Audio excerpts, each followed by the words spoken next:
ارشاد فرمایا حضرت مجدد رحمۃ اللہ علیہ نے، حق سبحانہ و تعالیٰ نے اپنی کتاب اتاری جو مجموعہ ہے قصص اور حکایات کا اور احکام کا اور جامع ہے تمام بھلائیوں کا، قطع نظر تمام خوبیوں سے، محض کلام اللہ ہی ہونا اس کا مقتضا اس امر کا ہے کہ ہم جیسے ناچیز بندوں کی اس تک رسائی بھی نہ ہوتی۔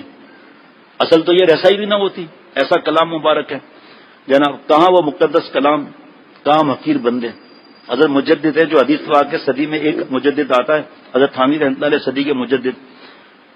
سبحان اللہ، دوبارہ عرض کرتا ہوں، کہاں وہ مقدس کلام، کہاں حقیر بندے۔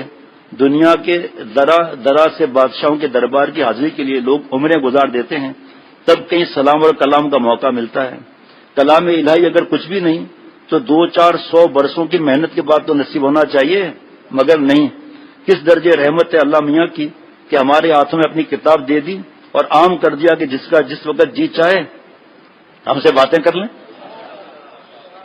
اب آپ کہیں کہ بھئی میں جو ہے نا وہ میرے ناپاک ہوں، میں میرا مسئلہ ہے، تو جو کلام پاک یاد ہے، اگر ایک دعائیں جو یاد ہیں وہ دعائیں بھی اللہ سے مانگنا ہے۔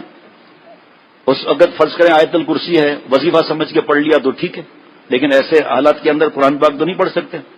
جیسے خواتین کا معاملہ ہے، حضرت فرماتے تھے وہ اپنے اوقات جو ان کے کچھ ایام ایسے ہیں اس میں کیا کریں کہ اذان کا جواب دیں، وضو کریں، جان نماز میں موٹی چادر بچھائیں اور دعائیں کریں، ذکر کر کے اٹھ جائیں، تاکہ آپ کو پاکی کی فکر ہوگی، آپ کے ذمہ نمازیں نہیں لگیں گی، ورنہ سستی میں نمازیں لگ دیں۔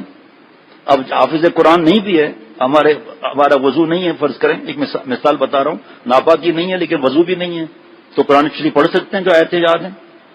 تو آپ حضرت والا، یہ تو حضرت مجدد کی بات ہے، حضرت والا پیارے شیخ فرماتے تھے جس وقت چاہو، رات کو چاہو، دن کو چاہو، اندھیرے میں چاہو، بارش ہو، آندھی ہو، طوفان ہو، اللہ تعالیٰ سے دعائیں مانگ سکتے ہیں، باتیں کر سکتے ہیں، کلام پاک پڑھ سکتے ہیں اس وقت بھی۔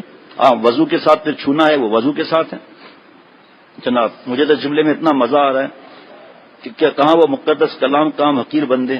دنیا کے ذرا ذرا سے بادشاہوں کے دربار کی حاضری کے لیے لوگ عمریں گزار دیتے ہیں، تب کہیں سلام اور کلام کا موقع ملتا ہے۔ کلام الہی اگر کچھ بھی نہیں تو 200-400 برسوں کی محنت کے بعد تو نصیب ہونا چاہیے، مگر نہیں۔ کس درجے رحمت ہے اللہ میاں کی کہ ہمارے ہاتھوں میں اپنی کتاب دے دی اور اتنے عام دے دیا کہ جس کا جس وقت جی چاہے ہم سے باتیں کر لیں۔